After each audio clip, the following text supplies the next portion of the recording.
Now, hello everyone, welcome. My name is Noelle Marshall, and welcome to the new vlogcast from the Peace Pentagon Hub in Independence, Virginia.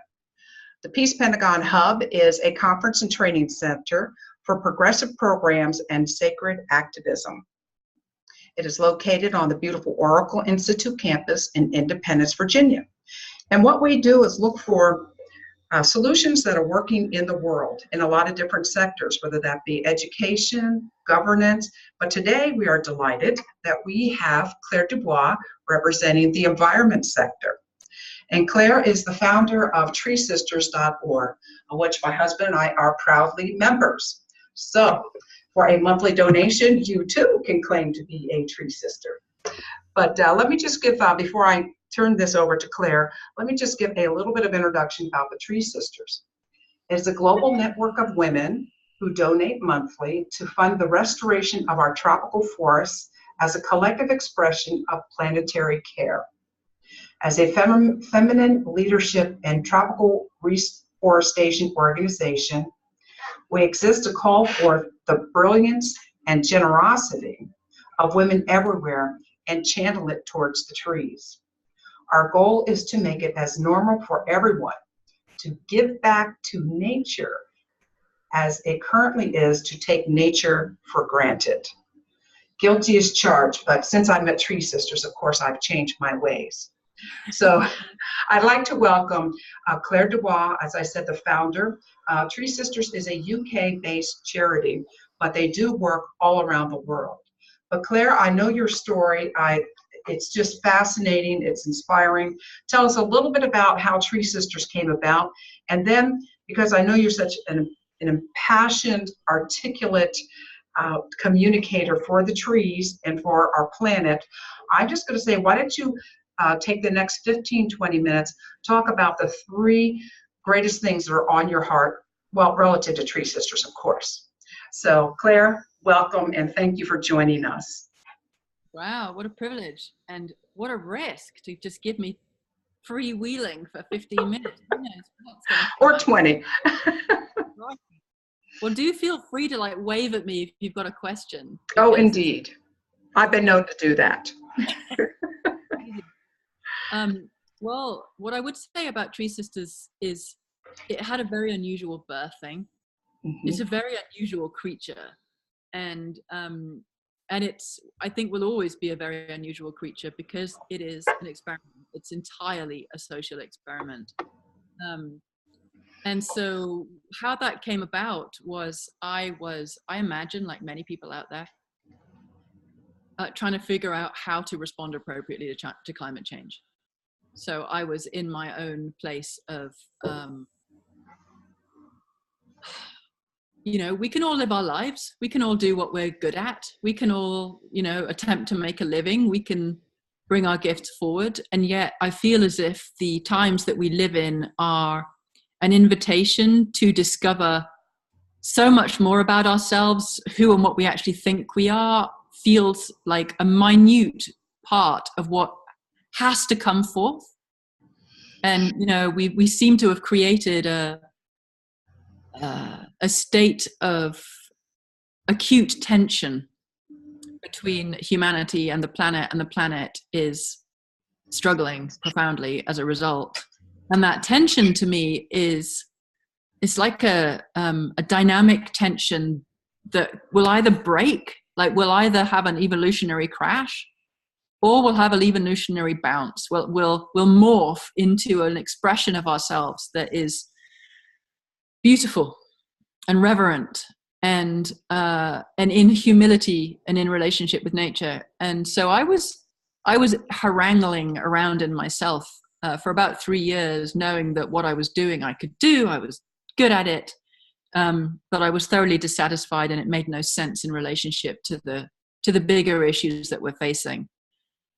So I started working for an agroforestry initiative in southern India because I knew I had to do something for the trees, because trees to me are one of the most spectacular solutions to climate change, because trees are carbon made visible. So I was out there and I was studying this initiative that was a social mobilization initiative in a caste culture. And I figured if they could do it, if they could bring their whole society together across their social divides to step up on behalf of the environment, then it had to be possible in the West. And I was looking for someone in the West to pick it up and run with this thing. And the very day that I had distilled the social strategy that was working in India and I brought it over, the very day I was about to hand it over to somebody, I got stopped by a tree and crashed my car on ice. And the tree stopped me going off an edge, which I've always thought was a very interesting metaphor for reforestation, preventing humanity going over an edge. And I was given Tree Sisters. The voice started talking to me in the car. It told me that humanity was running out of time, that we had 10 years to reforest the tropics. And essentially, our greatest fear was fear of failure, and that we could get over that by calling everything we did an experiment, because you couldn't fail an experiment. You could only learn. And essentially, we had to mobilize the women, because the women were the missing piece. Feminine leadership was missing. Feminine consciousness was missing. And very clearly I was told women had to remember who and what they really are. Feminine consciousness had to be reinstated or it was over. And the voice made a lot of really strong arguments for how the history of what's been done to women and the history of what's been done to nature is one and the same. And that essentially the rise of patriarchy has been a distorted version of the masculine that is taking its power by suppressing the feminine. And that in a sense is the suppression of life, which is what we're seeing. And life will only be suppressed for so long, and I think women will only be suppressed for so long. So Tree Sisters is this really unique combination of feminine empowerment and tropical reforestation, which, unless you really can grasp the fact that womankind has the capacity to call forth or channel through a different quality of intelligence, because we're wired differently, because our bodies are cyclical, they run with the moon, they run with the tides, because we're wired for intuition and instinct and deep listening in a way that is unique. The masculine and the feminine are not supposed to be the same. They're complementary. They have different gifts, and our gifts have been belittled and suppressed, and we've been tortured and hammered and murdered for it, and over a very long time, which has been a very strong message to women, to be acceptable. This is what you are. This is what you're supposed to be. This is how you're supposed to contribute. And what I was basically shown was womankind just has to do that. Sorry, no, done that for long enough. That's not what we are. Actually, we need to rediscover, reclaim, re-embody the true feminine, so that the masculine has got an opportunity to step into appropriate relationship that is not patriarchal, that is not power over, that is actually respectful and unified, and a dance whereby the masculine within each of us understands that the doing part of us needs to be in respectful relationship with the receptive side, because the receptive side helps us know how things are. And unless we're willing to actually feel how things are, we're not going to act appropriately. So right. The act of the feminine has allowed for climate change. I'd almost go to say that the absence of the feminine is the root of climate change. Interesting.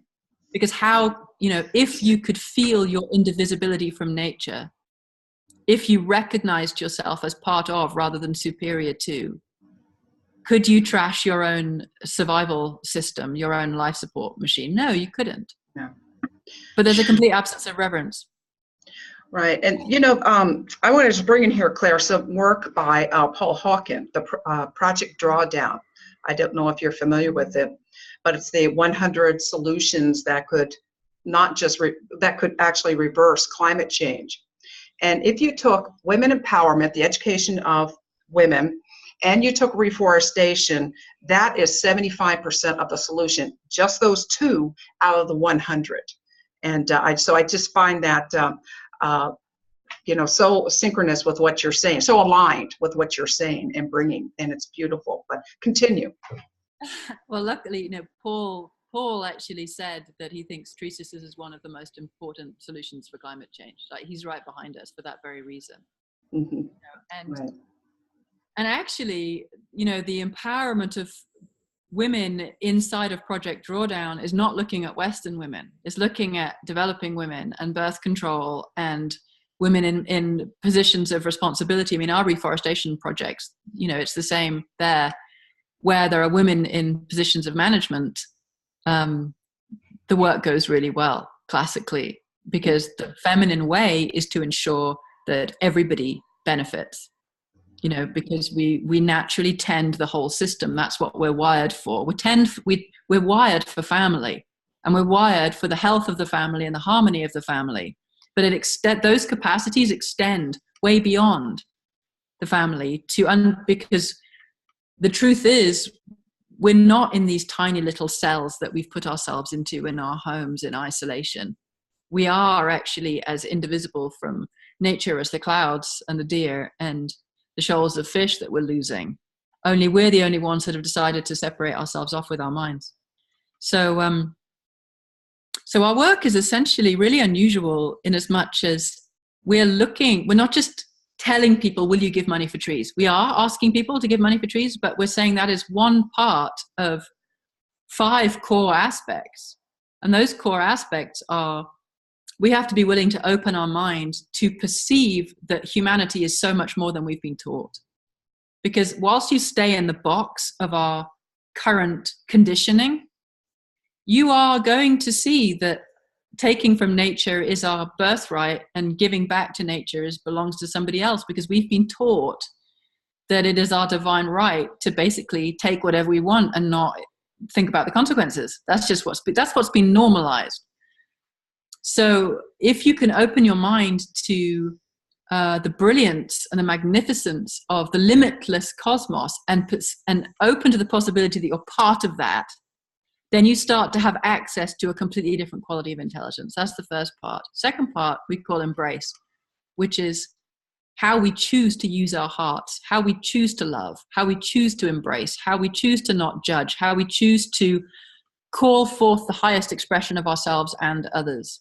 Because we need to shift the frequency of how we relate, because humanity again has gone, oh, I can go and use those people over there, or I can go and bomb those people over there because I want what they have. But if the human heart was actually functioning in a state of reverence, then it's going to say, I need to take care of those people over there because they're actually my family. And I need to help them keep their resources because those are everybody's resources and they belong there, rather than I'm just going to go and take it and I'm going to figure out a way of making that all right and lying to everybody. So embrace is crucial. And then the third part is embody, which is helping people to dissolve the barriers that create this false sense of separation from nature, so that we can feel our indivisibility. And in that state of indivisibility, start then acting from a place of caretaking nature as we would caretake ourselves. So those first 3 things are what I call the feminine principle: the open receptive mind, the open receptive heart, and the open receptive body. That plugs us into the miracle of the universe, the miracle of each other, and the miracle of nature.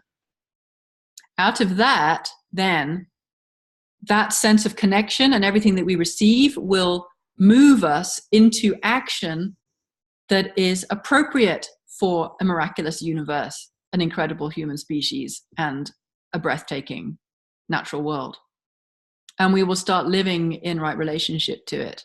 When we figured out, that's where the trees belong in Tree Sisters. That's like one element of 5. So one thing that we would all see is, my goodness, I read yesterday we're cutting down 14 million trees a day. 14 million trees a day, 15 billion trees a year going.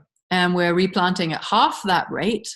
Nothing, when you plant a sapling, it can't even compete with the immensity of carbon loss, that is no longer being sequestered of a mature tree. So we need to be reforesting at multiple times the rate that we're deforesting. But a lot of that reforestation is not even ecosystem restoration. It's monoculture. It's trees as crops. It's trees as slaves. Anyway, so if we cared enough about our species, if we cared about each other, and if we cared about our planet, we would be sinking every spare penny that we've got into tropical reforestation or reforestation full stop to suck the carbon out of the atmosphere. and give future generations even a hope. Right now, there's no hope. So, and then the fifth place is, once we've figured out how to live, then there's what's ours to do. Because there are ways that we all need to start showing up. And we all need to start really thinking about our consumption and understand that whatever we buy, we are agreeing to. So we need to know what we're buying and where it's coming from and how the people are being treated and what's happening to the land. And we need to curb our consumption colossally, and we need to curb many different things that are pumping carbon into the atmosphere. And simultaneously, we need to be sucking that carbon out of the atmosphere. Once we've got like the base level of how to live down, there is this longing of the human heart to give our gifts, to come into relationship with who and what we really are. You know, and I truly believe that if we live our truth, if we can find that thing that brings us most alive, there will be a way of giving that to be part of the solution, rather than it just being, yeah, I'm great with money, I'm going to start another business that rapes the planet. You know, yeah, I'm great with money, how can I take that gift and contribute it to those that are saving the planet? Or how can I do something that actually will restore the planet or be regenerative? So I think when we give our gifts, we come close to our heart. And when we come close to our heart, we get closer to our soul. And when we get closer to our soul, then we know more what we're here to do. And then we can be a luminous permission walker for others to do the same. Because, you know, if ever there's been a time that life is saying, here's your chance, you get to discover what you're made of or you die. Like, that's where we're standing. You know, the wise elders of our planet is saying we've got 7 to 9 years left. It's like, okay, are we going to keep carrying on banging the same old drum? Or are we going to create a completely different rhythm, way of being, piece of music, and dance ourselves into a collective evolutionary bounce? So that, in a nutshell, is what I'm most passionate about right now. Wasn't much of a nutshell, was it? I love the nutshell.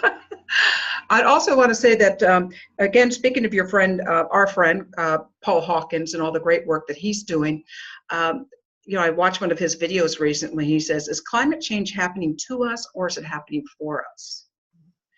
And when I first heard that, I was going like, well, that actually agrees with everything I say about life, that everything is for us, but we have to take action. You know, it's just like, it's there for us to examine. It's there for us to act on. I am, you know, so pleased to be a part of this organization, as well as the Peace Pentagon, because your sacred activism and what you're bringing to the planet. And tell us in just a little bit of time that we have left about how activated. I know that you're activating the women around the world, particularly in the tropical areas. I think that's because the regeneration rate is so much faster in the tropics.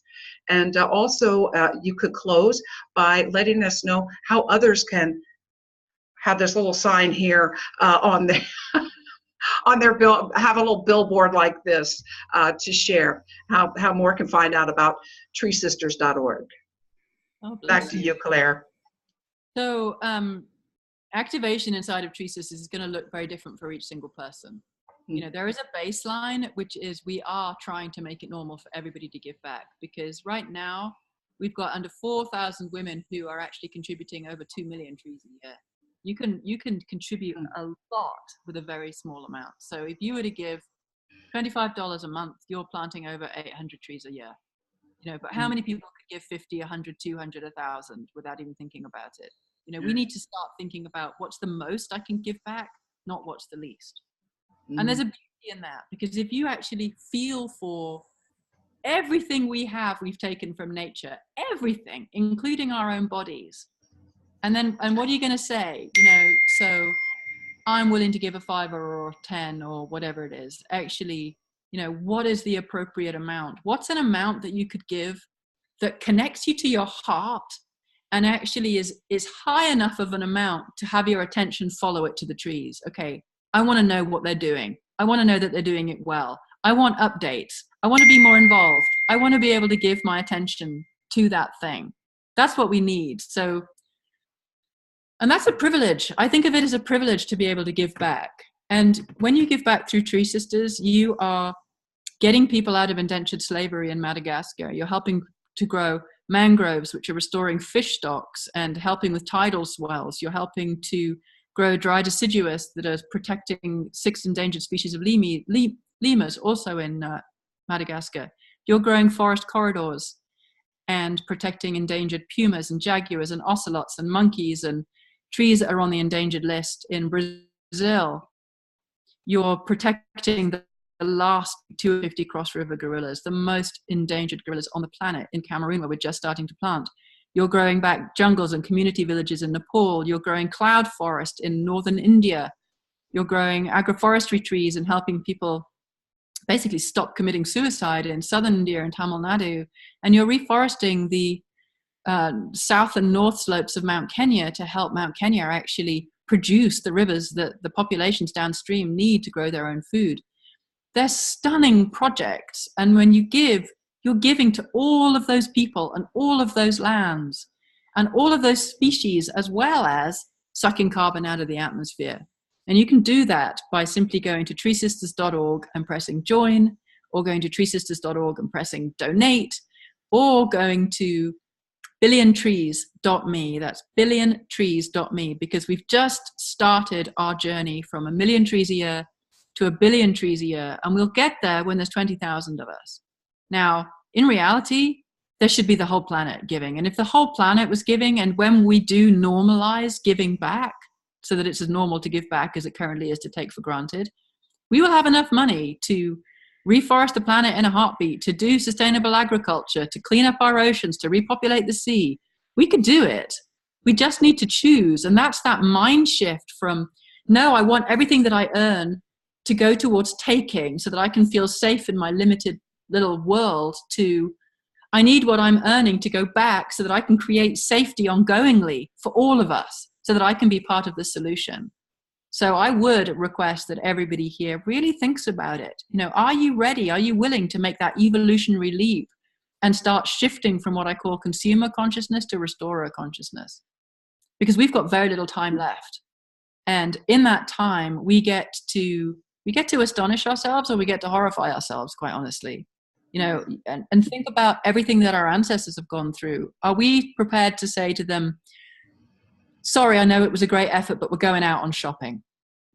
You know, we're gonna shop ourselves into a grave, because essentially I want a full bank account, even though that's not going to be able to provide for my kids, because there's not going to be any food, because the weather can't manage it any longer. It's not enough. And we have to actually open to reality to start making significant choices, and let those choices call us from the core of ourselves. And the core of us is life wanting to survive, and life wanting to thrive, and life wanting to be in beauty and abundance. And we can create that. We can utterly create that. We just have to choose. So my call is to make a powerful choice. It's a powerful call. And I've listened to you many times, Clare DuBois, and each time I learn more, and each time you help me really go deeper in my heart and ponder more about what I can give. And to be thankful for all that I have received. So I just want to thank you for taking this time. This is a very powerful message. We will be sharing this at the peacepentagon.net. And I urge you all that are listening to this, regardless of whatever gender you claim, that contributing through this organization, treesisters.org, would be a real gift. So I just want to close, and let me see if there's anything here. I'm so wound up, Claire. I'm thinking I'm supposed to say something here. Okay, about the Peace Pentagon.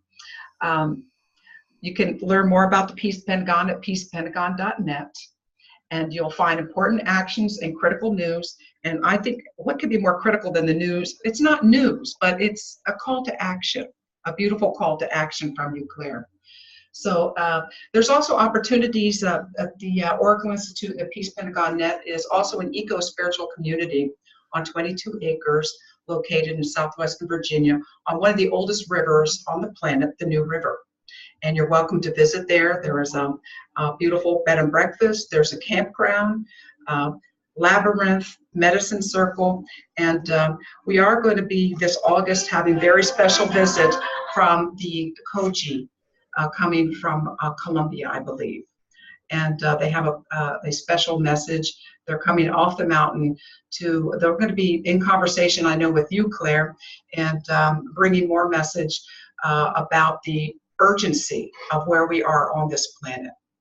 So without any further ado, I'm sure we're over our time, but I could go another couple hours just listening to you, but we got to get this message out. Oh, yes. Just because I want to say, we've been shamed away from loving our planet. We've been told that it's hippie-ish. We've been told that it's less than. And actually the appropriate way to be is dominant and technology-based. I'm not knocking technology, but technology at the expense of nature is not it either. Right. But what we've been shamed away from, that love of our planet is our birthright, and it's our homecoming, and it makes sense of ourselves. And what it provides is a level of belonging so deep, you cannot feel insecure again. When you let yourself feel your right relationship to this world as mother that you are woven into, you make sense to yourself, and that gaping hole that is our spiritual disconnect from everything that we're supposed to be in this world, that causes us to consume and consume to fill a hole that we will never be able to fill, because it's not stuff that's missing, it's our relationship to the sacred that's missing. Amen. I just want to say, give yourself permission to fall back in love with this world, because she will teach us all who and what we are, and there's nothing more important and nothing more beautiful. And thank you for letting me say that. Thank you for saying it, and just thank you for this time together. So I'm closed now. Again, contact Claire through treesisters.org and join this empowering movement. And I just know there's time if we take action. So thank you, Claire, for being here. Appreciate it.